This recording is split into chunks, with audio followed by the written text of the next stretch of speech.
എത്ര സ്നേഹം നിറഞ്ഞ ജനാധിപത്യ മതേതര വിശ്വാസികളെ, ഞാൻ ഖാലിദ് മഞ്ചേരി. ഞാൻ ഇപ്പം ഇങ്ങനെ ഒരു വീഡിയോ ചെയ്യണത് 5 സംസ്ഥാനങ്ങളിൽ നടന്ന തെരഞ്ഞെടുപ്പ് നമ്മൾ കണ്ടു. നാളല്ല 3-4 ദിവസം കൊണ്ട് വോട്ടെണ്ണാൻ വേണ്ടി പോവുകയാണ്.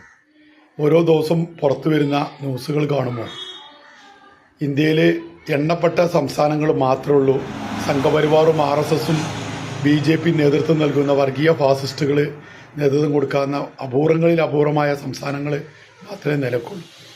അതിലിപ്പോൾ ഒരു ബംഗാളാണ്.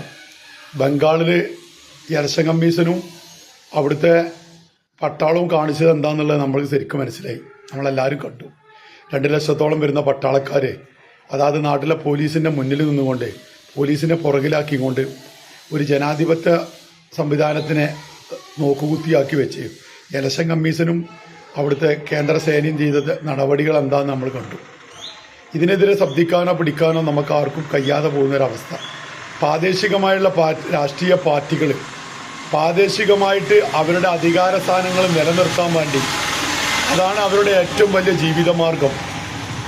ചെറുകിട പാർട്ടികൾ ഒന്നിച്ചു നിന്ന് നേരിടേണ്ടിടത്ത് പ്രാദേശികമായിട്ട് അതായത് സംസ്ഥാനങ്ങളിൽ കക്കാനും അവരുടെ ജീവിതമാർഗം അവരുടെ കുടുംബം സംരക്ഷിക്കാനും അവരെ നിൽക്കുന്ന ഇതുപോലെ നിൽക്കുന്ന ചാമ്പൽ കൊള്ളക്കാരെ സംരക്ഷിക്കാനും വേണ്ടി അവിടെ സംഘപരിവാറും RSSും തുറന്നിടുന്ന ഭൂതങ്ങളെ ഒപ്പം കൂട്ടിക്കൊണ്ട് അതാത് പ്രാദേശിക ഭരണത്തെ ഉന്മൂലനം ചെയ്യാൻ വേണ്ടി ശ്രമിക്കുകയാണെന്നുള്ളത് നമുക്കൊക്കെ അറിയാം. ഇപ്പം നമുക്കൊക്കെ അറിയുന്നൊരു കാര്യമാണ് കേരളവും തമിഴ്നാടും ഇപ്പം ഏകദേശം അറിയാം.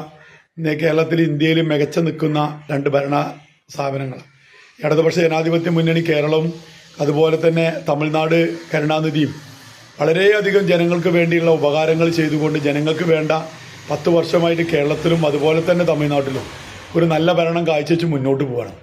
അതിനെ അട്ടിമറിക്കാൻ വേണ്ടി സംഘപരിവാറും RSSും എടുക്കുന്ന നിലപാടുകൾ വിജയിനെ പോലെ ഉള്ള മതേതര വോട്ടുകൾ ഭിന്നിപ്പിച്ച് അവർക്ക് വേണ്ട സാമ്പത്തിക ലാഭം നൽകി അവരെ കരുണാനിധിൻ്റെ ആ പാർട്ടിയെ ഇല്ലായ്മ ചെയ്യാൻ വേണ്ടിയിട്ടാണ് തമിഴ്നാട്ടിൽ അങ്ങനെ ഒരു സഖ്യം ഉണ്ടാക്കുന്നത്. അതിന് BJP വേറെ മത്സരിക്കുക. ഇങ്ങനെ തമിഴ്നാട്ടിലെ മതേതര വോട്ടുകൾ ഭിന്നിച്ചു പോയിക്കൊണ്ട് വർഗീയ ഫാസിസ്റ്റുകൾക്ക് വിജയിക്കാനുള്ള സൗകര്യത്തിന് വേണ്ടിയാണ് വിജയിനെ പോലെ നിൽക്കുന്നത്. ഇപ്പോൾ ഉവൈസിയൊക്കെ മറ്റുള്ള സംസ്ഥാനങ്ങളിൽ മത്സരിക്കുന്നത് പോലെ. ഇപ്പം നമുക്കറിയാം ബംഗാളിലൊക്കെ സ്ഥിതികൾ. ഈ കേരളവും തമിഴ്നാടും മികച്ചു നിൽക്കുന്ന സംസ്ഥാനമായി മലയാളിക്കും തമിഴ്നാടിനും ഓരോ വർഗീയതയ്ക്ക് ഒരു ഊന്നൽ കൊടുക്കാതെ ശക്തമായിട്ട് എതിർത്തു കൊടുക്കുന്ന 2 സംസ്ഥാനമാണ്. ഈ സംസ്ഥാനത്തിലും BJP എടുക്കുന്ന ഫൈറ്റ് സംഘപരിവാറും RSSും കേരളത്തിലെടുക്കുന്നതും അതേ നാണയം തന്നെയാണ്. ഇടതുപക്ഷ ജനാധിപത്യ മുന്നണിയെ തോൽപ്പിക്കാൻ ഇവരെല്ലാവരും ഒറ്റക്കെട്ടായി കൊണ്ടാണ്. ഞാൻ ഇടതുപക്ഷത്തിന് എപ്പോഴും വിമർശിക്കുന്നൊരു കാര്യമുണ്ട്. ഒരു 3 സീറ്റോളം കേരളത്തിൽ BJP ഒരു 15 വർഷം മുമ്പ് 20 വർഷം മുമ്പോൾ അധികാരത്തിൽ ഒരു ജയിച്ചു വരേണ്ടതാണ്. അവിടെ മതേതര വോട്ട് ഭിന്നിക്കരുതെന്ന് കരുതി അവിടെ നിൽക്കുന്ന 3 സ്ഥാനാർത്ഥികൾ നോക്കുകുത്തികളായി ഇടതുപക്ഷ സ്ഥാനാർത്ഥികൾ 3-ാം സ്ഥാനത്തേക്ക് വന്ന് അവിടെ UDF വിജയിക്കുന്ന ഒരു നിലപാടുകൾ സ്വീകരിച്ചു വരുന്നത് നമ്മൾ പലപ്പോഴായിട്ട് കാണുന്നുണ്ട്. പരസ്യമായിട്ട് പറഞ്ഞിട്ടില്ലെങ്കിലും ഇതൊക്കെ ചെയ്തു കൊടുത്തിട്ട് അവിടെ BJPയെ തോൽപ്പിക്കാൻ വേണ്ടി UDFനെ സഹായിച്ച് UDF ജയിച്ചു കഴിഞ്ഞാലോ ആ BJPയും UDF കൂടി കൂടിയിട്ടാണ് മറ്റുള്ള മണ്ഡലങ്ങളിൽ ഇടതുപക്ഷത്തിനെ പരാജയപ്പെടുത്താൻ വേണ്ടി ആ നാട്ടിൽ നിന്ന് തുടച്ചു നീക്കാൻ വേണ്ടിയുള്ള ശ്രമം നടത്തിക്കൊണ്ടിരിക്കുന്നത് നമ്മൾ ഓരോ തെരഞ്ഞെടുപ്പുകളും വരുമ്പോൾ കാണാം. അപ്പോൾ ഇടതുപക്ഷ ജനാധിപത്യം മുന്നോട് BJPക്ക് അവിടെ സഹായം BJP വരരുതെന്ന് കരുതുമ്പോൾ മറ്റുള്ള മണ്ഡലങ്ങളിൽ BJPയെ തോളി പിടിച്ചുകൊണ്ട് ഇടതുപക്ഷത്തിന് CPMനെ തോൽപ്പിക്കുന്ന ഈ UDFനെ നമ്മളെന്തിനു സഹായിക്കണം എന്ന് പലപ്പോഴായിട്ട് നമുക്ക് തോന്നിയിട്ടുണ്ട്. ഇപ്പോൾ കേരളത്തിലും തമിഴ്നാട്ടിലും ഈ മുന്നണി അധികാരത്തിൽ വന്നിട്ടില്ലെങ്കിൽ പിന്നെ എന്തിനു വേണ്ടി ജനങ്ങൾക്ക് വേണ്ടി നിലനിൽക്കണം? ജനങ്ങൾ അനുഭവിക്കാനുള്ളത് അനുഭവിക്കാതെ തൊട്ടീന് മുഴുവൻ സമരം നടത്താനും അതുപോലെ അതിന് പ്രയാസപ്പെടുന്നവരെ ഇങ്ങനെ നടക്കണ്ട. പെൻഷൻ കിട്ടിയില്ലെങ്കിൽ അവിടെ കിടക്കട്ടെ, KSRTCയിൽ സ്ത്രീകളെ കയറ്റില്ലെങ്കിൽ അവിടെ കിടന്നോട്ടെ, ഇവിടെ ജില്ലാ മെഡിക്കൽ കോളേജും ജില്ലാ ആശുപത്രിയിലെ രോഗികളെയും കുട്ടിരിപ്പുകാരെയും പെൻഷനും അതുപോലെ നാട്ടിൽ വന്ന വികസനങ്ങളൊന്നും ഇവരെ കൊണ്ട് ചെയ്യാൻ കഴിയില്ല എന്ന് ഇവർക്ക് വോട്ട് ചെയ്തവർക്ക് പോലും നെഞ്ഞത്ത് കൈവച്ച് പറയാൻ കഴിയില്ലാതെ പൂർത്തിയാക്കുന്നുണ്ട്. പക്ഷേ അവർക്ക് അവരുടേതായ രാഷ്ട്രീയം നിലനിൽക്കണം.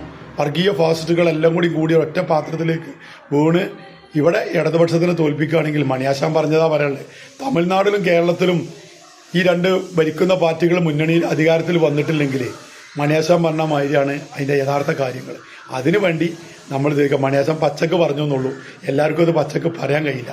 അതുകൊണ്ട് ഈ വർഗീയ ഫാസിസ്റ്റുകളെ തുരത്താൻ നമ്മളെല്ലാവരും ഒറ്റക്കെട്ടായി നിൽക്കേണ്ടടുത്ത് ഈ 4-ാം തീയതി അറിയാം അതിൻ്റെ റിസൾട്ട് എന്താണെന്നുള്ളത്. ഇനി ഇവിടുന്ന് അങ്ങോട്ട് സംഘപരിവാറിന് RS എതിർക്കാൻ ആരാ ഉണ്ടാകുക എന്നുള്ളതും കൂടി നമുക്ക് മനസ്സിലാക്കാൻ കഴിയുക.